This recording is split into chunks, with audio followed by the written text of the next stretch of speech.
les Henri Pescarolo.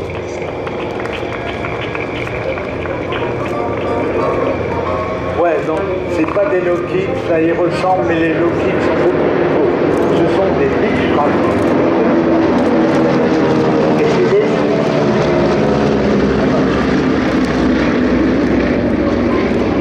Voilà. C'est beau, c'est propre et c'est fixe.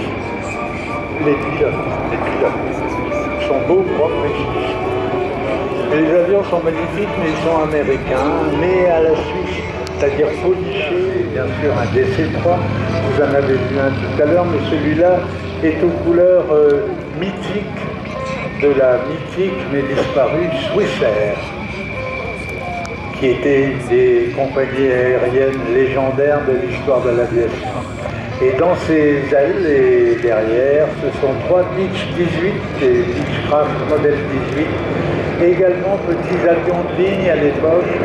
Là, c'est le transport aérien dans sa splendeur absolue.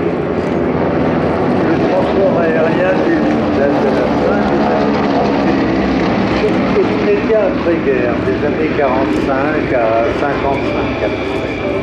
Le monde entier était parcouru par des DC-3 et des Beech 18 qui venaient des surplus des armées américaines principalement et qui ont réellement rebâti le transport aérien. C'est-à-dire qu'à l'époque, ce n'était pas le transport, c'était le voyage aérien.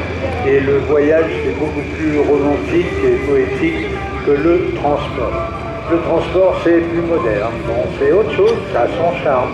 C'est le voyage aérien. Et ces avions étaient, on les trouvait un peu partout dans le monde, mais ceux des Suisses, c'est vrai, ils étaient plus brillants que ceux des autres, parce que les Suisses, ils sont comme ça, quand ils font quelque chose, comme une montre par exemple, il faut que ça brille. Si vous savez comment est faite une belle montre suisse, une Rolex par exemple, ben, vous avez une idée de la facilité. L'aviation suisse, surtout celle de cette époque, c'est une épopée extraordinaire. Chez eux, à l'époque, on disait, ça se fait moins maintenant, mais tous les militaires rentraient à la maison avec leur armement personnel. Ben, c'était un peu pareil chez les pilotes. Les pilotes de l'armée suisse étaient tous des professionnels qui gagnaient leur vie autrement, sauf les officiers supérieurs, parce qu'il en fallait quand même quelques-uns. Mais j'ai volé par exemple la deuxième escadrille, l'escadrille 2. L'insigne de l'escadrille, c'était un Donald Duck, un Donald le canard, habillé en garde du Capitole, en garde du Vatican, pardon, avec la tunique à losange blanc et rouge, et portant une hallebarde. Et la devise de l'escadrille, qui était portée sur les badges qu'ils avaient sur les épaules, la poitrine et tout ça, c'est le genre de truc, en France, c'est le conseil de guerre, si vous adoptez une devise comme ça, c'était « Revienne qui pourra ». C'était la devise de l'escadrille 2 montée sur Hunter Biplace, une bande de tueurs de chars extraordinaires. Alors dans l'escadrille en question, et d'ailleurs il y en a un dans la bande là, qui est dans le DC-3, qui a été à l'escadrille 2.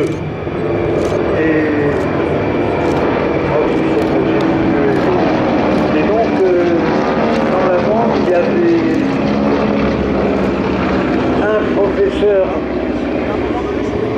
Oh là là, oh mon Dieu, la patrouille suisse est de retour. Donc, il y avait un professeur de chirurgie à l'université de Lausanne. Il y avait le premier pilote que j'ai jamais connu qui portait un diamant dans chaque oreille et qui avait les cheveux qui tombaient sur les épaules. Donc quand il mettait le casque, il fallait qu'il mette les cheveux dans un filet. Il y avait un astronaute, Claude Nicolier. Il y avait un expert comptable de Fribourg qui, en plus, avait l'énorme société d'expertise comptable et il déléguait les comptes de l'escadrille à sa secrétaire particulière, ce qui fait que l'escadrille, quand elle était en exercice, elle logeait dans les 5 étoiles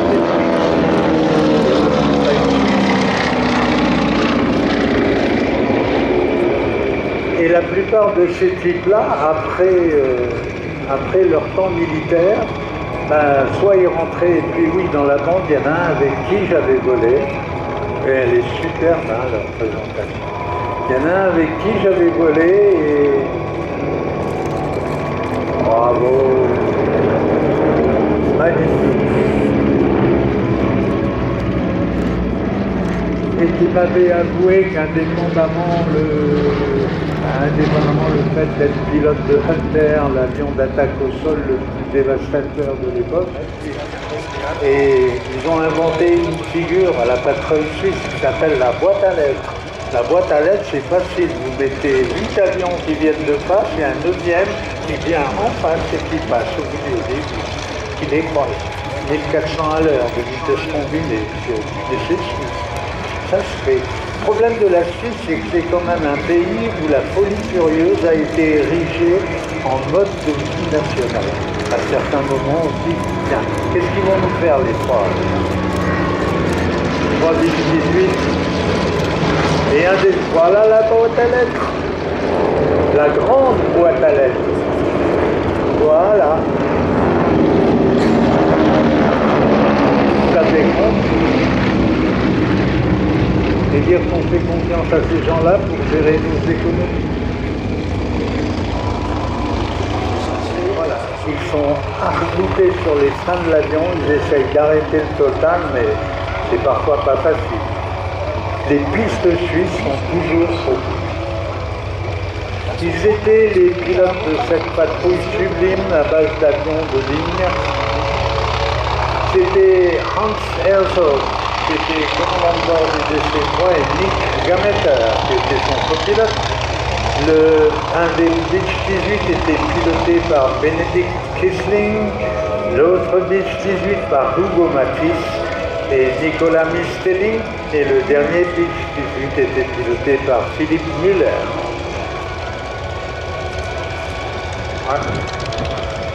Matisse, c'est un nom.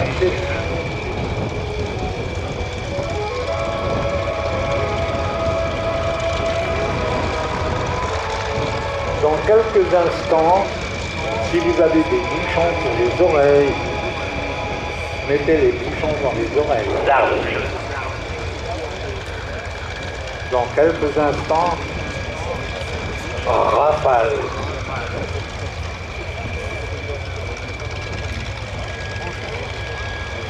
La 30e victoire sur ton Fokker. Ah tiens. T'as plus d'aile, t'as le bras cassé, t'es un mutilé mon pote. Depuis 5 minutes, t'es un ancien combattant. Vénard. Vous avez reconnu Bédel. Si on faut qu'on lui tire notre coup de chapeau, tout le monde le fait.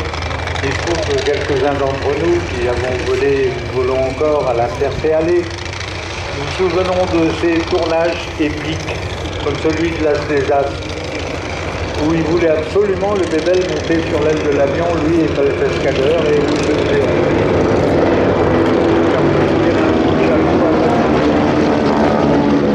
Appelle mon dos, merci l'artiste.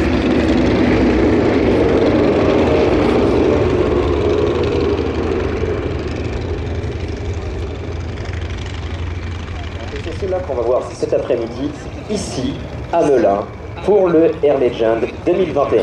Dans quelques secondes, le Rafale sur le display. Il est d'usage de dire que si le moteur d'un avion est son cœur, alors son pilote est son âme. L'âme de cet avion aujourd'hui, c'est le capitaine Schuss, pilote de chasse de l'armée de l'air et de l'espace. Changement d'identité graphique, notamment avec un nouveau logo. Il faut savoir que l'espace a toujours été un enjeu majeur pour la réussite de nos opérations, qu'il s'agisse de positionnement de navigation pour nos différents vecteurs aériens, les avions, les hélicoptères ou encore les drones. Avec l'espace et les satellites, on a également de l'imagerie haute résolution à des fins de renseignement. On va pouvoir quadriller un secteur et avoir des images satellites qui vont permettre la conduite des opérations. Le tout se passe évidemment en coordination avec l'ensemble des états-majors qui est situé en France. Parmi les applications du spatial, j'aimerais également vous parler de tout ce qui est liaison de données satellites. Lorsque le Rafale, que l'on va voir juste après, est accompagné d'un autre Rafale. Ils sont en mesure de communiquer entre deux avions afin de se renseigner mutuellement sur les différentes menaces ou objectifs.